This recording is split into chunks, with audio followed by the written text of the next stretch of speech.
केशव, मैं तो खड़े रहने में भी असमर्थ हो रहा हूँ। मेरा मन घूम सा रहा है और मैं न जाने कितने विपरीत लक्षण माने अपशकुन आदि देख रहा हूँ।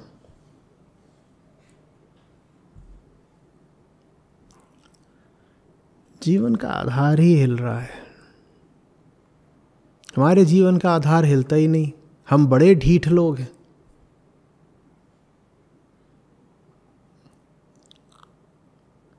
न जाने किस ईंट पत्थर से बना है हमारे अहंकार का किला। ढहना तो दूर है, वो कभी कांपता नहीं।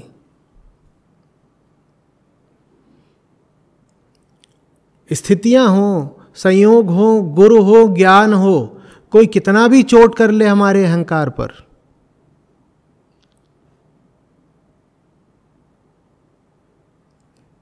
हमारे अज्ञान की इमारत कांपती तक नहीं। हम खड़े रहते हैं ढिठाई से। अर्जुन कांप रहे हैं। बड़ा अंतर है। सर्वश्रेष्ठ धनुर्धर कांप रहा है।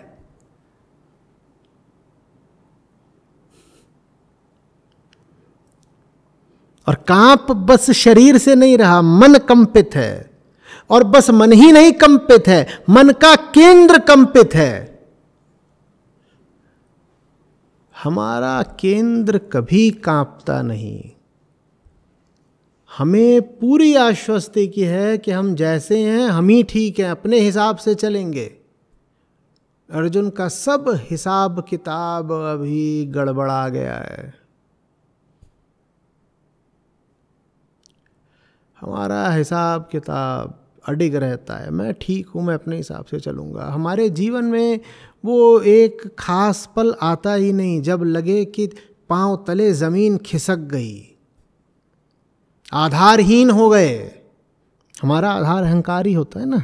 हमारे जीवन में वो पल ही नहीं आने आता कि जब हम आधारहीन हो जाएं।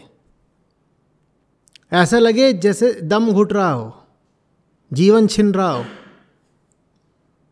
वो घड़ी हम आने ही नहीं देते। कुछ हो जाए हमें कोई अंतर नहीं पड़ता।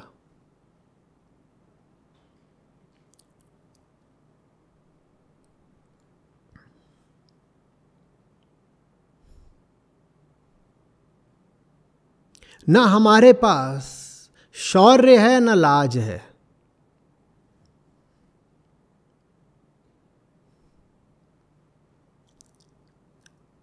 हमारे पास न प्रेम है, न दुख है।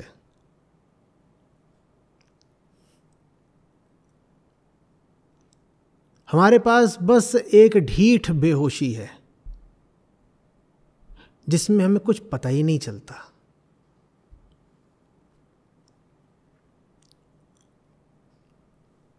उस बेहोशी को ही हम बनाए रहते हैं क्योंकि उस बेहोशी में ही हमारे लिए सुख है।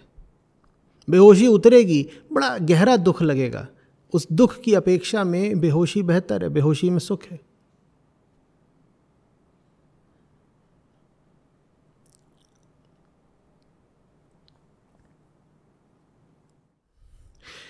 हे कृष्ण, युद्ध में अपनों का, स्वजनों का वध करके मैं कोई मंगल नहीं देखता। मैं युद्ध में जय लाभ की, जीत की आकांक्षा नहीं रखता, न राज्य या सुख भोग की ही कामना करता हूँ। ये देखना आसान है कि अर्जुन मोहग्रस्त हैं। उससे पहले ये देखिए कि अर्जुन को सत्ता का और विजय का कोई मोह या लोभ नहीं।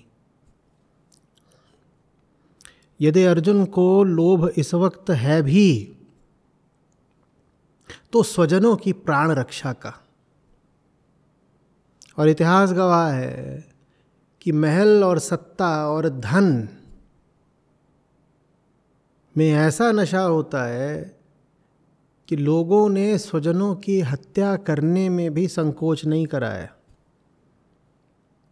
सिंहासन के लिए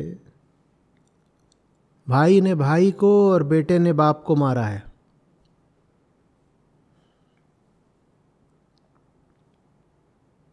और यहाँ पर तो अर्जुन के पास वैध समुचित नैतिक कारण है दुर्योधन के खिलाफ युद्ध करने का, लेकिन फिर भी सत्ता और प्रतिशोध से ऊपर मूल्य दे रहे हैं अर्जुन किसी और चीज को। वो बात महत्व रखती है। हे कृष्ण, युद्ध में स्वजनों का वध करके मैं कोई मंगल नहीं देखता। सत्ता तो ठीक है, स्वजनों को मारकर सत्ता,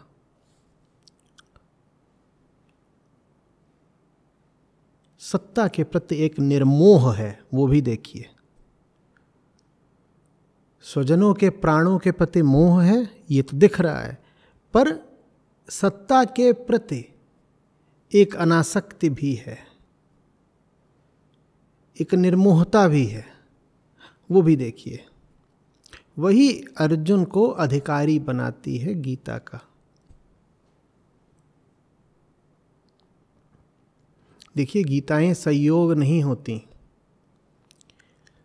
कोई गीता कभी संयोग नहीं होती।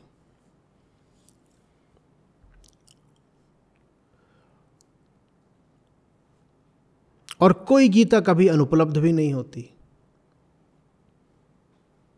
आपकी तैयारी हो जाए तो गीता आपको अभी उपलब्ध हो जाए, हमारी तैयारी नहीं होती। और तैयारियां कोई संयोग की बात नहीं होती, तैयारियां चुनाव की बात होती हैं। चैतन्य चयन करना पड़ता है गीता का। तो पहली बात, आपकी ओर से एक चैतन्य तैयारी, एक होश पूर्वक किया गया चुनाव हो। और दूसरी बात, कृष्ण की ओर से कोई विलंब या अवरोध नहीं है। जिस क्षण आपकी तैयारी पूरी हो गई, जिस क्षण आपका चुनाव निर्दोष हो गया, गीता जैसे तैयार खड़ी है आपको मिल जाएगी। कहां से आएगी, कैसे आएगी, वो छोड़िए। आपको पूछना ये चाहिए कि आपकी तैयारी कैसे होगी। तैयारी अभी हुई नहीं और पहले उत्सुकता है कि बताइए तैयारी के बाद गीता कहाँ से आएगी। जहाँ से आपकी तैयारी आएगी वहीं से गीता आएगी। आप तैयारी करिए।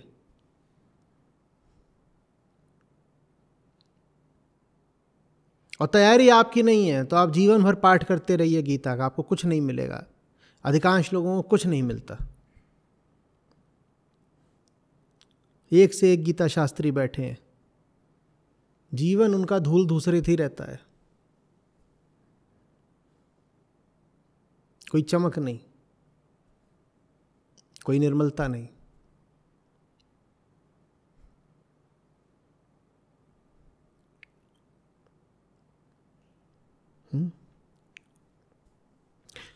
हे गोविंद, हम लोगों को राज्य से क्या प्रयोजन है? हमें विषय भोगों से या जीवन से भी क्या लेना है? ये योद्धा के नहीं, ये एक सन्यासी के वचन प्रतीत हो रहे हैं।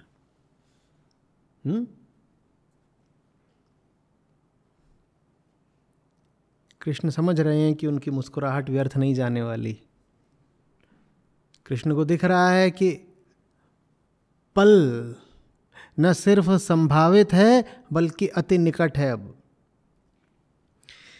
हे गोविंद, हम लोगों को राज्य से क्या प्रयोजन है?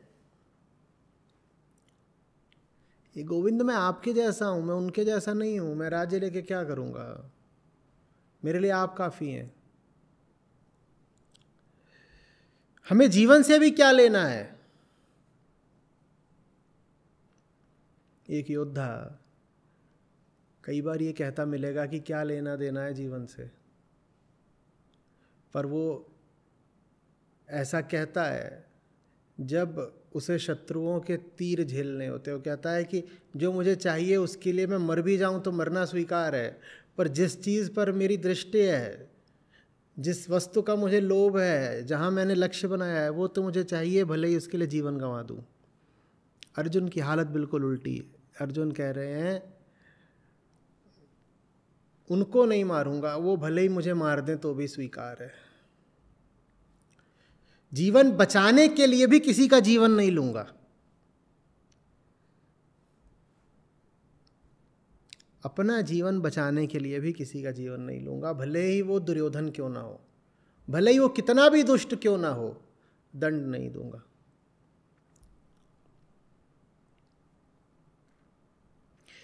जिन लोगों के लिए हमें राज्य, विषय भोग और सुख आकांक्षित हैं, जिन लोगों के लिए हम आकांक्षा करते हैं कि हमें राज्य मिले, सुख भोग मिले, वे सभी आचार्य, पितृव्य, पुत्र, पितामह, मातुल, ससुर, पौत्र, साले, कुटुंबी आदि अपने अपने जीवन की आशा तथा धन संपत्ति छोड़कर इस युद्ध में खड़े हुए हैं।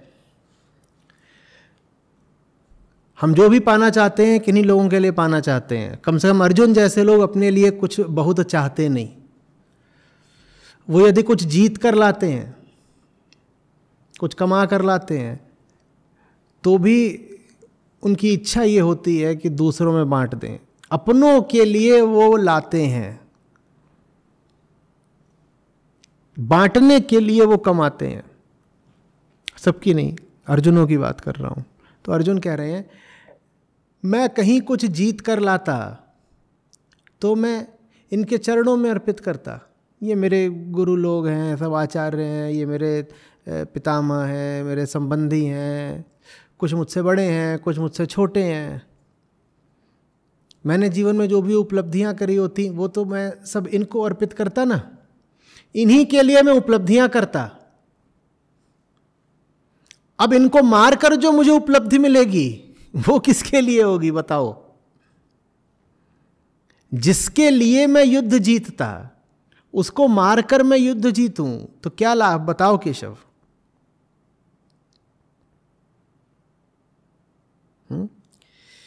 हे गोविंद, हम लोगों को राज्य से क्या प्रयोजन है? हमें विषय भोगों से या जीवन से भी क्या लेना है? जिन लोगों के लिए हमें राज्य, विषय भोग और सुख आकांक्षित हैं वे सभी आचार्य, पितृव्य, पुत्र, पितामह, मातुल, ससुर, पौत्र, साले, कुटुंबी सब अपने अपने जीवन की आशा, धन संपत्ति छोड़कर इस युद्ध में खड़े हुए हैं। मधुसूदन,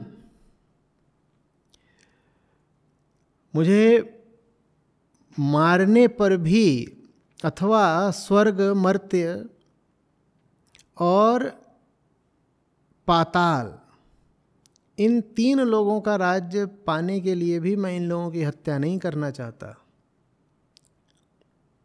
ये मुझे मार भी दें, चाहे इनको मारने से मुझे स्वर्ग लोग, मृत्यु लोग, पाताल लोग सब मिलता हो, मैं तब भी इनकी हत्या नहीं करना चाहता। फिर पृथ्वी के एक छोटे से भूखंड को पाने के लिए मैं इनको मारूं, ये क्यों करूं मैं? मुझे 3 लोक मिलते हो मैं तो भी नहीं मारूं इन्हें, एक राज्य के लिए इनको काहे को मार दूं? मुझे मार भी रहे हो ये, मैं तो भी इनको नहीं मारना चाहता।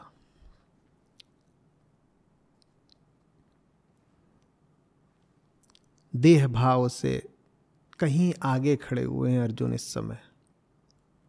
न उन्हें अपने देह की रक्षा करनी है, न उन्हें अपने स्वार्थ की रक्षा करनी है।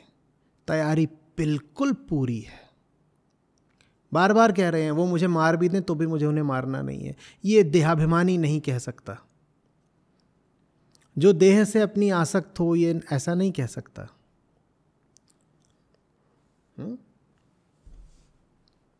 और जो अभी मन की वासनाओं से संतप्त हो, मन का बंधक हो, वो भी नहीं कह पाएगा कि राज्य के लिए मैं युद्ध या हत्या क्यों करूं। तन और मन दोनों से एक कदम आगे खड़े हो गए हैं अर्जुन इस पल में। ये पल विशेष है।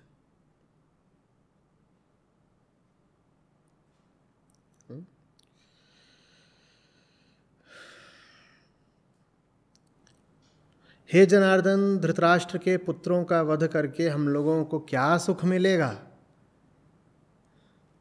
इन आतताइयों की हत्या करके हमें पापी ही बनना पड़ेगा।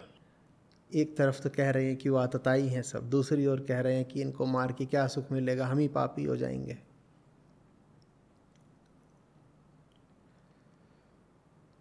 अंधे नहीं हो गए मोह में। दिख रहा है कि दुर्योधन दुष्ट है, दिख रहा है कि सामने जितने हैं सब विधर्मी हैं, लेकिन फिर भी कह रहे हैं इनको क्या मारना, कौन सा सुख रखा है इनको मारने में। नहीं कह रहा हूं कि ये श्रेष्ठ हैं इसलिए इनको मत मारो, मैं तो ये कह रहा हूं कि मेरा कोई स्वार्थ नहीं बचा इनको मारने में। अब ये बड़ा विशेष बिंदु है। निस्वार्थ हो गया हूं मैं पहले तीर चलाता था स्वार्थ के लिए, हर योद्धा ने आज तक तीर चलाया है स्वार्थ के लिए, मेरे पास स्वार्थ तो अब नहीं बचा, तो स्वार्थवश इनको नहीं मार सकता मैं। कृष्ण कह रहे हैं अब मैं तुम्हें स्वार्थ और निस्वार्थ से ऊपर एक और कारण देने वाला हूं अर्जुन तीर चलाने का। बस कुछ पल अब प्रतीक्षा करो। एक तीर चलता है स्वार्थ से, वो तीर नहीं चलता जब तुम निस्वार्थ हो जाते हो। तुम कहते हो स्वार्थ में मैं लड़ता था, भिड़ता था, हत्याएं करता था, स्वार्थ का काम था, मैं निस्वार्थ हो गया, मैं तीर कैसे चलाऊं। निस्वार्थ हो जाते हो, तीर रुक जाता है, गति रुक जाती है। कृष्ण कह रहे हैं ना,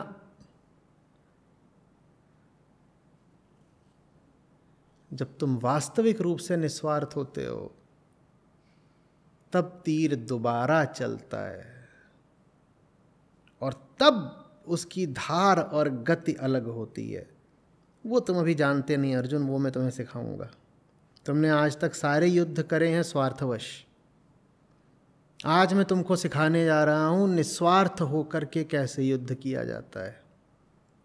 क्योंकि तुमने आज तक सब स्वार्थवश ही युद्ध करे हैं, इसलिए थोड़ा सा निस्वार्थता का स्वाद पाते ही तुम्हें लग रहा है अब युद्ध कैसे करूं, क्योंकि स्वार्थ ही तुम्हारी ऊर्जा, तुम्हारा ईंधन था।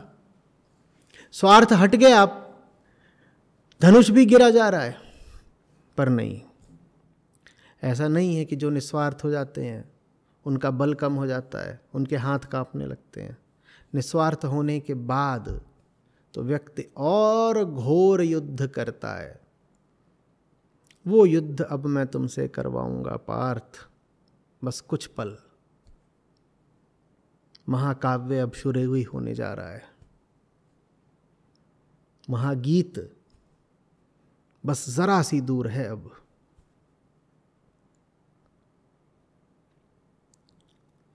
समझ में आ रही है बात? दुनिया के लोग इसी में पगलाए रहते हैं, कहते हैं अगर स्वार्थ मिट गया तो कोई कुछ करेगा क्यों।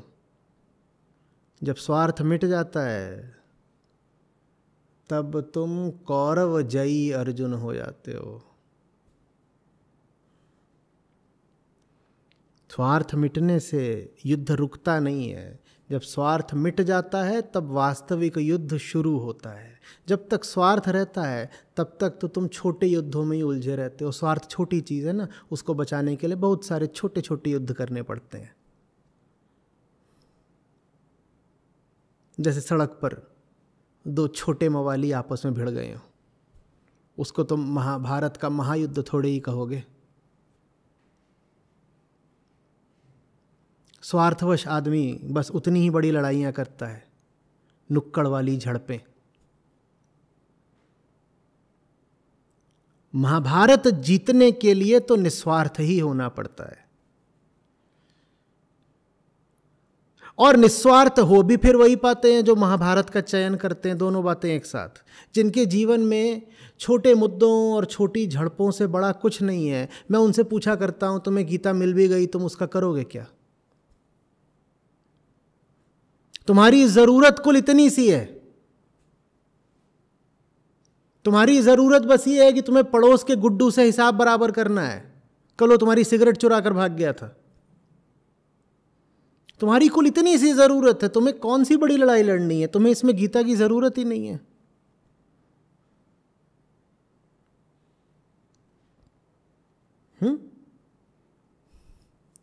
मच्छर मारने के लिए क्रूज मिसाइल थोड़ी ही चाहिए होती है।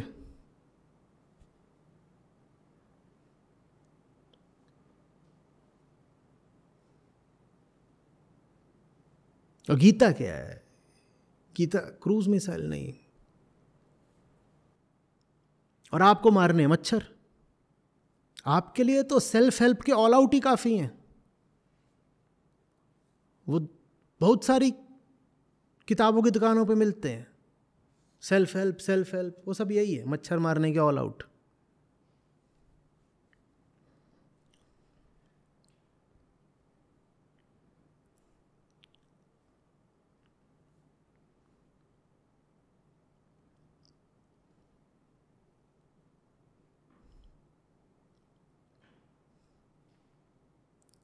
समझ में आ रही बात?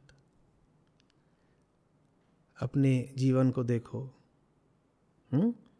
अभी बीते हुए दिन को ही देख लो, तुमने कौन सी बड़ी चुनौती उठाई? गीता तुमको क्यों मिले भाई? आज का ये जो दिन बीत रहा है, मुझे बताओ इस दिन में तुम्हारे सामने बड़े से बड़ा मुद्दा क्या था? तुम रसोई में गए, तुम्हारी दाल कोई और खा गया, आज दाल नहीं मिली है इससे बड़ा कुछ? किसी को बेवकूफ़ बनाना चाहते थे, उसने पकड़ लिया। आज की बड़ी खबर बस यही है, बेवकूफ़ बना रहे थे, धरे गए। तुम्हारी इस जिंदगी में गीता आकर करेगी क्या?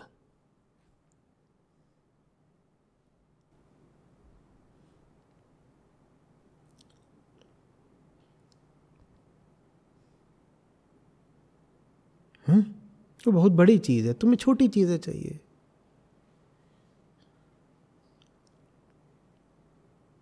तुम बाजार जाओ, जमाल गोटा लेकर आओ,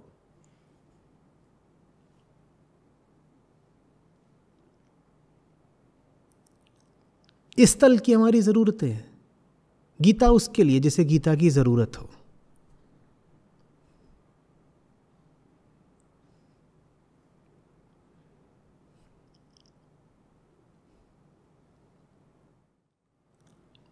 इसलिए हमें धृतराष्ट्र के पुत्रों की हत्या नहीं करनी चाहिए, क्योंकि हे माधव, अपने ही संबंधियों की हत्या करके हम सुखी कैसे रहेंगे?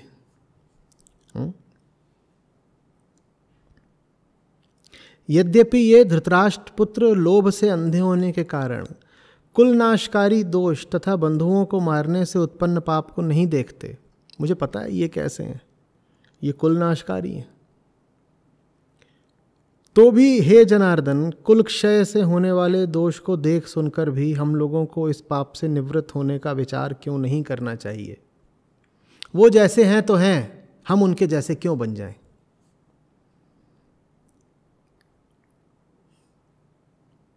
वो दुष्ट हैं, पतित हैं, वो हमें मारने से पीछे नहीं हटेंगे। हम भी उन्हें मार दें यदि, तो हम में उनमें अंतर क्या? उदात्त विचार। कृष्ण कह रहे हैं ठीक है, शुरुआत ठीक है, अंत मैं करूंगा। इसी शुरुआत की तलाश थी मुझे, क्योंकि एक चीज है जिसका अंत करना बहुत आवश्यक है, पर उसका अंत मैं स्वयं नहीं कर सकता। मैं भी जैसे पराश्रित हूं, मुझे भी कोई चाहिए होता है जो मुझे एक शुरुआत दे दे। तुम मुझे वो शुरुआत बस दे दो, आगे का काम मेरा है। वो शुरुआत है तो शुरुआत भर ही, पर मिलती नहीं, बड़ी बिरली चीज है। करोड़ों में कोई एक वो शुरुआत दे पाता है। अंत आसान है, वो तो कृष्ण कर देते हैं। आरंभ कठिन है, क्योंकि वो अर्जुन को करना है।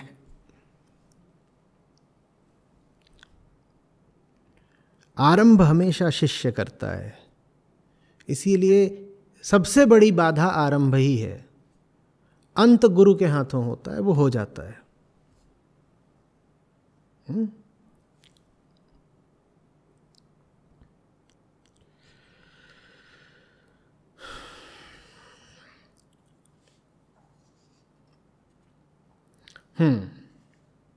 अभी आगे और बहुत सारी बातें कहेंगे अर्जुन, पर अब आपकी बातें सुनते हैं।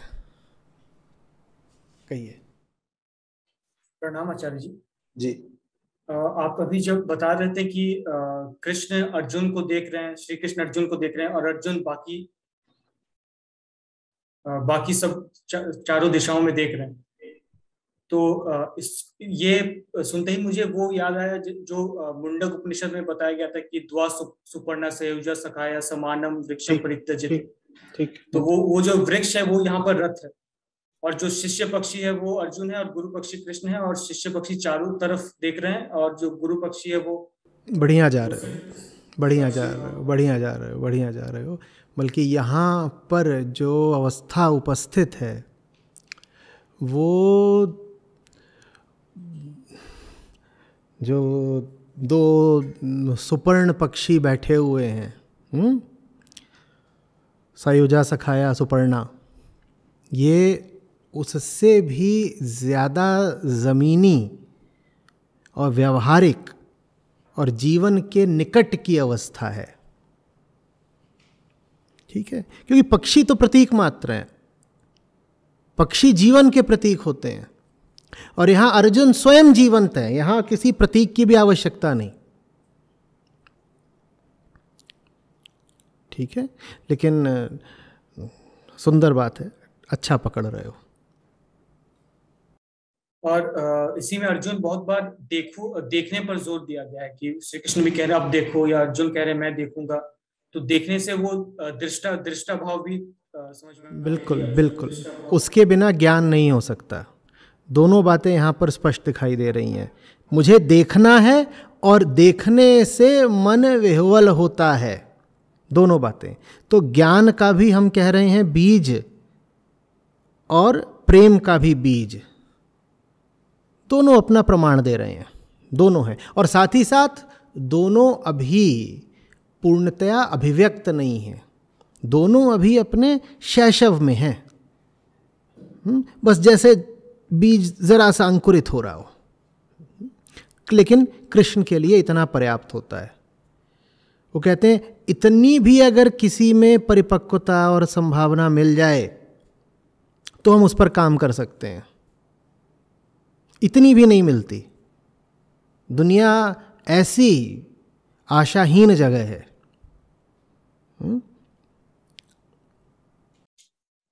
तो इसमें जो आपके बाकी टीचिंग्स भी हैं वो भी मुझे बिल्कुल ही गीता से अलाइन लग रहे हैं, खास करके इस सत्र के बाद। आप जैसे पहले कहते थे कि हृदय में शिव और भुजाओं में शक्ति, तो अभी आप बोले कि हृदय कोमल होना चाहिए और बलिष्ठ भुजाएं होनी चाहिए, तो बिल्कुल वो बात एक जैसी लगी मुझे। देखो, ये गहराई में उतरने का आनंद होता है। बहुत सारी चीज़ें जो पहले अच्छी लगती थीं लेकिन अलग अलग लगती थीं, अब वो अच्छी तो लगती ही रहेंगी, एक भी दिखेंगी। एक तो ऐसी सी बात है कि जैसे तुम्हारा एक दोस्त है जो तुम्हें प्यारा है, एक तुम्हारा दूसरा दोस्त है जो तुम्हें प्यारा है, और फिर तुम्हारा एक तीसरा दोस्त भी है, तुम्हारा चौथा दोस्त भी है।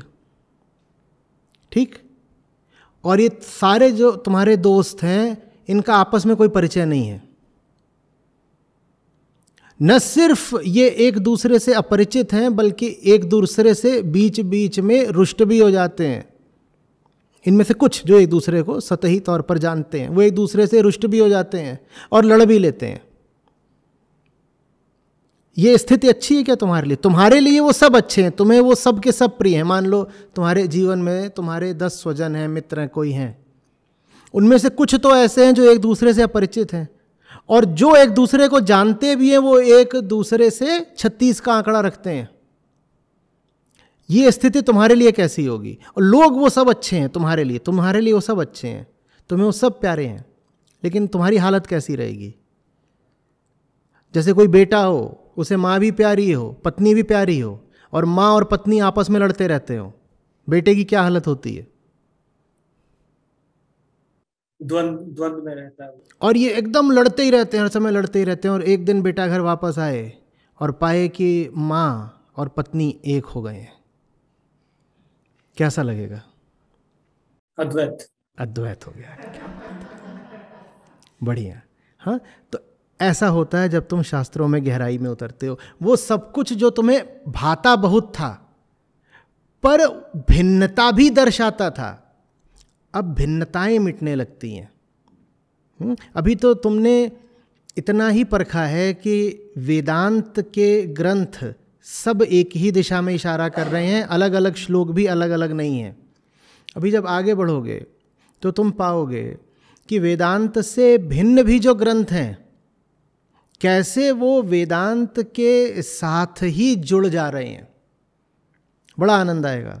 उससे और जब आगे बढ़ोगे तो पाओगे कि कैसे जीवन ही वेदांत हो जा रहा है। तब आनंद में स्थापित ही हो जाओगे।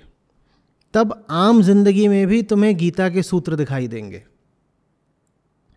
सड़क पर जा रहे होगे, कोई साधारण सी घटना घट रही होगी, उसमें तुम्हें साहब का कोई दोहा याद आ जाएगा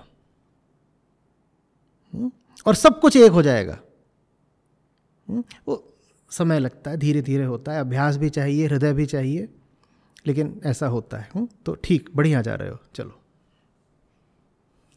अच्छा, मुझे बस एक बात और एक आखिरी बात क्लियर करना था कि ये क्या मेरा स्पेकुलेशन है? जैसे अभी आप बता रहे थे कि डायलेक्टिक्स के बारे में कि एक अहम है और अहम से अहम आत्मा की तरफ भी जाना चाहता है और नहीं भी जाना चाहता है, इसलिए द्वंद में रहता है। तो ये जो विरोध है, ये क्या भिन्नता की वजह से है कि कोई चीज अगर किसी दूसरे चीज से भिन्न है, अलग है, तो वो दूसरी चीज इसकी दुश्मन तो होगी, क्योंकि भिन्नता में ही भय है? नहीं, इससे नहीं, इससे अलग बात है। यहाँ एक चीज़ नहीं है जो दूसरी चीज़ से भिन्न है। यहाँ खेल और अजब है। यहाँ ऐसा है कि एक ही चीज़ है जो स्वयं से ही भिन्न हुई पड़ी है और वो भिन्न हो नहीं सकती क्योंकि वो चीज़ वही है। तो उसको बड़ी मेहनत करनी पड़ती है अपनी भिन्नता को बचाने के लिए। अहम कोई आत्मा से भिन्न है क्या? आत्मा यदि एकमेव सत्य है तो अहम कहाँ से आ गया? वस्तुतः तो अहम भी आत्मा ही है ना। अहम ब्रह्मास्मि, ठीक। आखिरी बात तो यही है कि अहम भी है तो आत्मा ही, लेकिन उसे आत्मा होना नहीं है, उसे अहम रहना है। तो उस बेचारे को दिन रात बड़ी मेहनत मजदूरी करनी पड़ती है अपने आप को आत्मा से भिन्न बनाए रखने के लिए। अब उसकी सच्चाई उसे आत्मा की ओर खींचती है, क्योंकि सच्चाई यही है कि बेटा तुम तो वही हो। लेकिन उसकी ढिठाई उसे आत्मा से दूर रखती है, क्योंकि कुछ भी कीमत अदा करके उसे ये दुराग्रह कायम रखना है कि मैं हूं। मैं हूं माने आत्मा से भिन्न हूं, मैं अलग हूं, मैं कुछ हूं। वो जो व्यक्तिगत हस्ती है वो तभी तक बनी रह सकती है जब तुम उससे अलग रहो जो एक के अलावा किसी दूसरे को अस्तित्व की अनुमति ही नहीं देता। और तुम्हारा आग्रह है कि मैं तो रहूँगा, मैं तो रहूँगा, मैं तो रहूँगा, तो फिर तुम अपना पूरा जीवन बस बने रहने के संघर्ष में बिताते हो। और वो भी एक आरंभ से ही हारी हुई लड़ाई है, क्योंकि ये तो स्थापित बात है, निश्चित, कि तुम हो तो वही।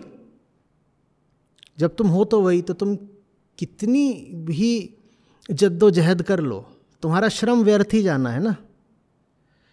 तुम अनहोनी को होनी करना चाहते हो, तुम झूठ को सच करना चाहते हो, कर तो पाओगे नहीं। हम मेहनत खूब करते हो, उस मेहनत से लेकिन एक चीज़ हो जाती है, दुनिया के सारे आंसू भी उसी मेहनत से निकलते हैं और सारे गीत भी।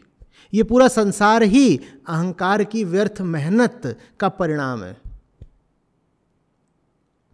हाँ, आंसू तब उठते हैं जब वो मेहनत की जा रही होती है आत्मा से और दूर जाने के लिए, और गीत तब उठते हैं जब मेहनत की जा रही होती है आत्मा की तरफ जाने के लिए। हाँ, तो इसी से मुझे, मैं पहले ओशो को भी सुनता था इस भगवत गीता पर। वो भी भगवत गीता के कोर्स में लेक्चर में कहते थे कि अहंकार आकाश कुसुम खिलाना चाहता है। वही बात अभी आपने बोला कि वो असंभव को करने की कोशिश कर रहा है, वो खिल ही नहीं सकता कहीं।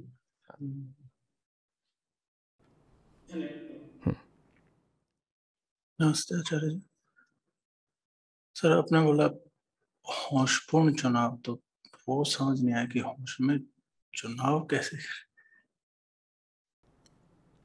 चुनाव तो मजबूरी है, करना तो पड़ता ही है।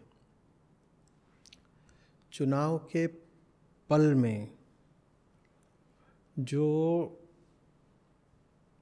पहला बहाव है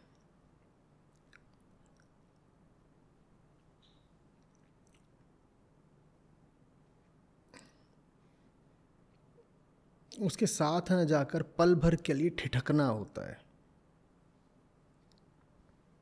चुनाव करना ही है, और चुनाव एक तरफ को ही हो, एक पक्ष एक दिशा को ही हो, इसके लिए भीतर एक प्रवाह मौजूद है।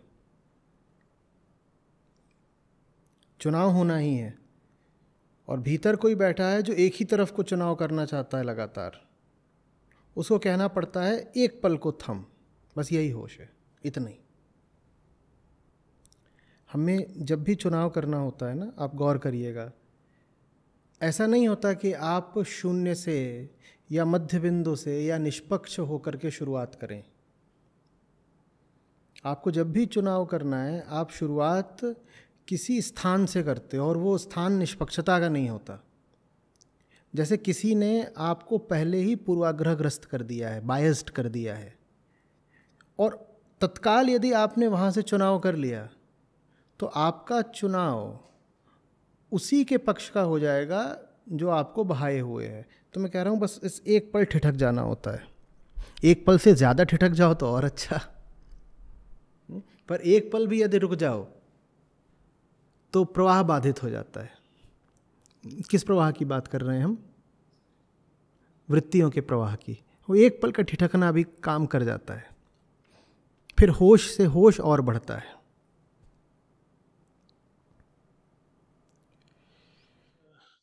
एक बार मैं ऋषिकेश आया था महोत्सव में, जब आपने एक बात बोल ली थी कि जब तक मैं बात की जड़ में नहीं पहुंच जाता तो कोशिश करता हूँ कि चुप ही रहूं। तो उस पर मैं काफी देर सोचता रहा था कि मतलब कैसे पकड़े जाए। तो वो तो नहीं मिलेगी, खपा लिया उसमें से।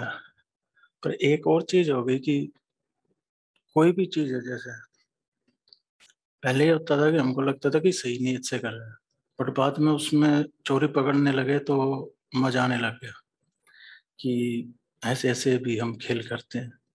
फिर एक बार ऐसा हुआ कि 10-20 सेकंड में वो 2 बार फेज शिफ्ट हो गया।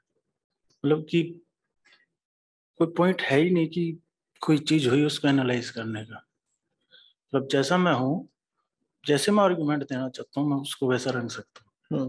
और हमेशा 2 ही रंग है मतलब। तो नई एनालिसिस का कोई पॉइंट की जो होगा वो हो गया, उस पर अब एनालिसिस करोगे तो रिजल्ट 2 में से एक ही आएगा। और नहीं, एनालिसिस निर्णय के बाद या निर्णय से पहले? ये कुछ हुआ उसके बाद कि ये मैंने किस के अंदर से चूज किया। बाद में मत करो, क्योंकि बाद में करने पर संभावना यही है कि जो करा उसके पक्ष में ज़्यादा तर्क निकलेंगे, या जो तात्कालिक स्थिति है उससे प्रभावित होकर के ज़्यादा तर्क निकलेंगे। होश का मतलब है करने के पल में ज़रा सा ठिठक जाना। ठिठकने से मैं समझ रहा हूँ कि वो जो एक मोमेंटम है वो रुक जाएगा।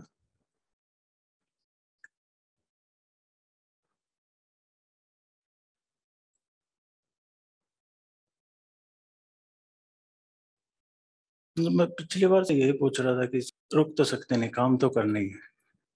तो मैंने मजाक में ये कहा था कि मगर काम तो करना ही है, तो खाली भी बैठ सकते हैं, सब जबरदस्ती मशीन में हाथ फंसाना जरूरी है? वो भी काम है, खाली बैठना भी। मशीन में हाथ देना ज़रूरी नहीं है, पर यह भी एक निर्णय है कि खाली बैठना है। ये भी गति का हिस्सा ही है। काम करने का मतलब इंद्रियों से सक्रिय हो जाना ही नहीं होता। कर्ता का प्रत्येक चयन कर्म कहलाता है। फिजिक्स में वर्क सिर्फ तब है जब डिस्प्लेसमेंट हो, है ना? अध्यात्म में कर्म तब भी है जब पूर्ण स्थिरता हो, क्योंकि कर्म वहाँ पर कोई भौतिक घटना ही नहीं है, कर्ता का चयन कर्म है। कर्ता का चयन यदि यह है स्थिर तो ये कर्म है, ये भी कर्म है, ये चुना जा सकता है।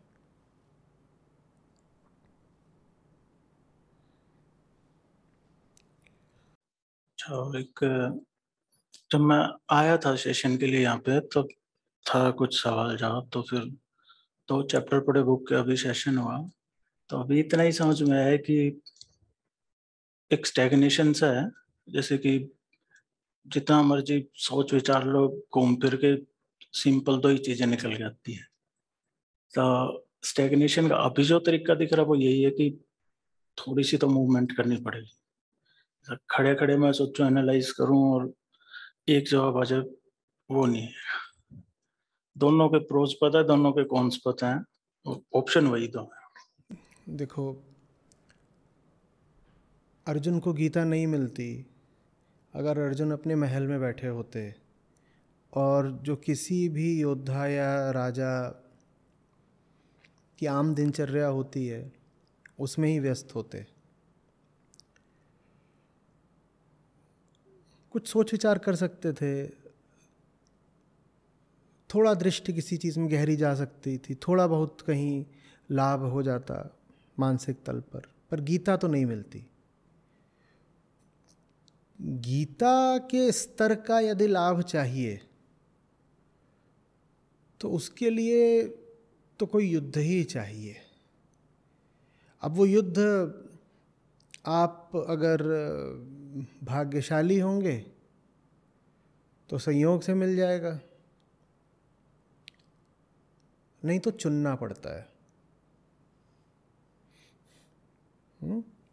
हमारी जो दैनिक व्यवस्था है उसकी सुविधा के भीतर भीतर विचार भी बहुत दूर तक जा नहीं पाता। जो हमारी सुविधा के दायरे हैं वो हमारे विचार के भी दायरे बन जाते हैं, उससे आगे की बात हम सोच सकते ही नहीं हैं। और सुविधा से मेरा मतलब ये नहीं है कि कोई बहुत आप विलासिता कर रहे हो। सुविधा से मेरा मतलब है वो स्थिति जिसमें तन और मन यथावत चल पा रहे हो। यहाँ देखा है ना, चंद श्लोकों में ही कितनी बार बात आ रही है कि मेरा मन नहीं बचेगा कोई बात नहीं, मेरा तन नहीं बचेगा कोई बात नहीं, मृत्यु भी हो जाए तो कोई बात नहीं। चलिए शरीर को खतरे में डालने की कोई विशेष आवश्यकता न भी हो तो भी मन जब तक खतरे में न आए तब तक तो साधारण विचार से आगे आप नहीं निकल पाएंगे। विचार के साधारण वृत्त का अगर आपको उल्लंघन करना है, जो विचार का साधारण घेरा होता है उसको यदि लांघ देना है तो जिंदगी का भी जो साधारण घेरा है उसको लांघना पड़ेगा। आम दिनचर्या में खास विचार नहीं कर पाओगे। जो कह रहे हो ना, बार बार सोचते हैं, फिर वही बात आती है, हम चाहें तो उधर का सोच लें, हम चाहें तो उधर का सोच लें। वो आम विचार चल ही इसीलिए रहा है क्योंकि दिनचर्या शायद बहुत आम है। जिंदगी को खास बनाओगे तब विचार भी खास किस्म के आ पाएंगे। विचारों को भी अनुमति देनी होगी। अभी हमने कहा ना, आरंभ तो अर्जुन को करना पड़ता है, आगे का काम कृष्ण का है। तो गीता को भी अनुमति देनी पड़ेगी आने की। उसके लिए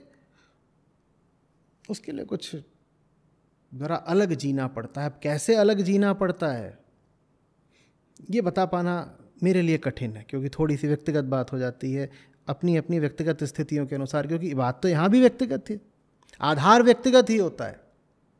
हाँ, आप उसको यदि निर्वैयक्तिक होकर देख लो तो फिर कुछ उससे समष्टिगत निकलता है, लेकिन हमारे सारे क्रियाकलापों का आधार तो व्यक्तिगत ही होगा ना। यहाँ भी व्यक्तिगत बात ही है। मेरा राज्य, मेरे सगे संबंधी, मेरे भाई, मेरी पत्नी, मेरा ये, मेरा वो।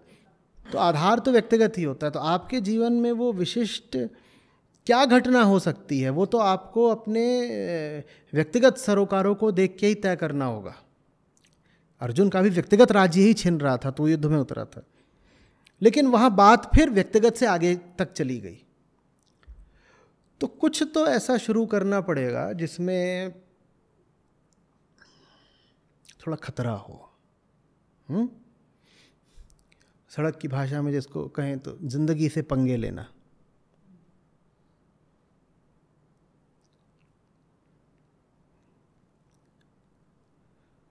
फिर कुछ हो सकता है, वैसे हो सकता है नहीं भी हो कुछ, तो कुछ यहाँ निश्चित नहीं है गारंटी जैसा। तो फिर बिल्कुल कह सकते हो कि कहा था पंगे लो, हमने मशीन में हाथ दे दिया, गीता भी नहीं मिली, हाथ से भी गए, तो ऐसा भी हो सकता है। तो अगर इतना सुनिश्चित करके बोला जा सकता तो गीता बड़ी सस्ती चीज़ हो जाती ना। हमें नहीं पता कि गीता कैसे आएगी, लेकिन इतना हम जानते हैं कि अगर साधारण ज़िंदगी के अपने साधारण सरोकार रखेंगे तो सुविधा आ सकती है, गीता नहीं आएगी। ये आपको देखना है, अब कितनी दूर तक जाना है, कब जाना है, कैसे जाना है, कहाँ से प्रयोग करना है। लंबी छलांग आरंभ में ही मत मार दीजिएगा, छोटे प्रयोग करिएगा।